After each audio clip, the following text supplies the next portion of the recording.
ចាលំហាត់ទី5រកសមីការអេលីបចារកសមីការអេលីបដែលស្គាល់កម្ពូលទី1 0.5កម្ពូលទី2 0.5និងមាន x សង់ទ្រីស៊ីតេអូស្មើ3នៅលើ5ចាអញ្ចឹងកន្លែងនេះយើងត្រូវរកសមីការអេលីបចម្លើយរកសមីការអេលីបយកមើលណាដោយស្អីថេដោយ x ស្មើ50ស្មើ0ថេយកមើលកន្លែងនេះ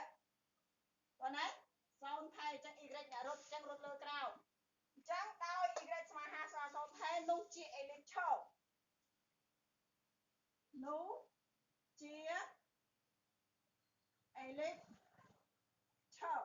ចាជាអេលីបឈរមានសមីការរៀង x ដក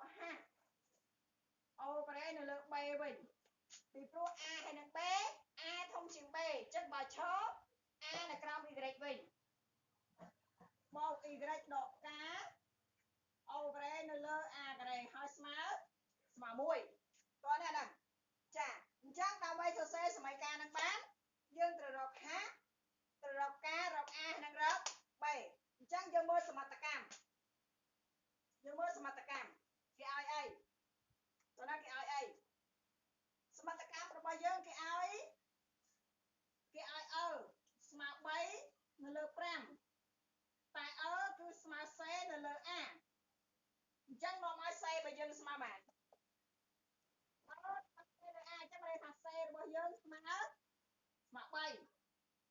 តើណា c របស់យើងស្មើ3បើយើងសរសេរយើងសេថាចេះ3លើ5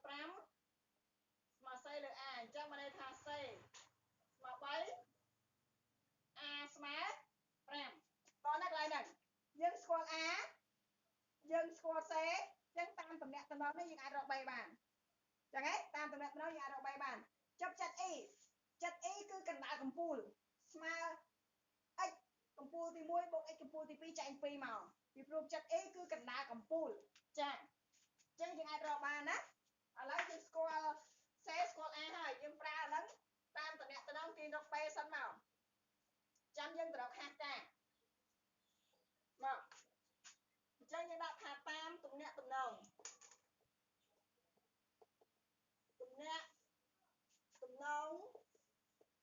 ក្នុងអេលីបចាតាមទំនាក់ទំនងក្នុងអេលីប a ការ៉េស្មើ b ការ៉េបូក c ការ៉េអញ្ចឹង b ការ៉េស្មើអីវិញស្មើ a ការ៉េដក c ការ៉េ a វាយើងបាន5ការ៉េដក3ការ៉េអញ្ចឹងស្មើ5ដក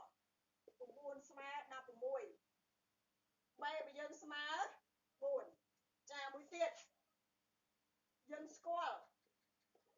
v1 0.5និង v2 0.5នោះចិត្ត e បណ្ដាល v1 និង v2 ចិត្ត e គឺនៅកណ្ដាលកំពូលទី1និងកំពូលទី2ចាចិត្ត e គឺនៅកណ្ដាលចាអញ្ចឹងយើងចាប់ដើមរក e មកចា e របស់យើងគឺ xv1 បូក xv2 ចែកនឹង2អញ្ចឹងហ៎តមក yv1 បូក yv2 ចែកនឹង2អញ្ចឹងស្មើមើល0បូក0ចែកនឹង2ចា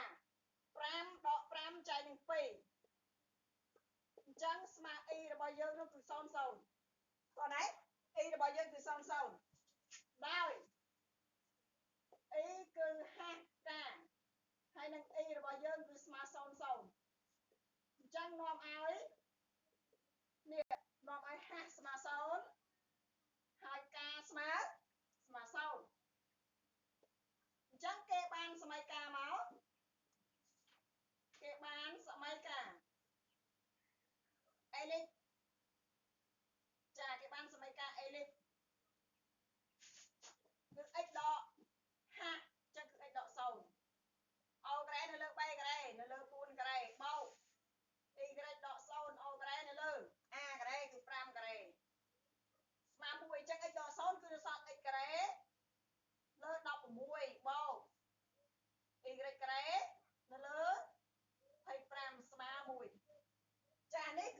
ដើម្បីការអេលិចដែលស្គាល់កំពូលហើយនឹង x សង់ទ្រី ស៊ីតេចាមានអីឆ្ងល់អត់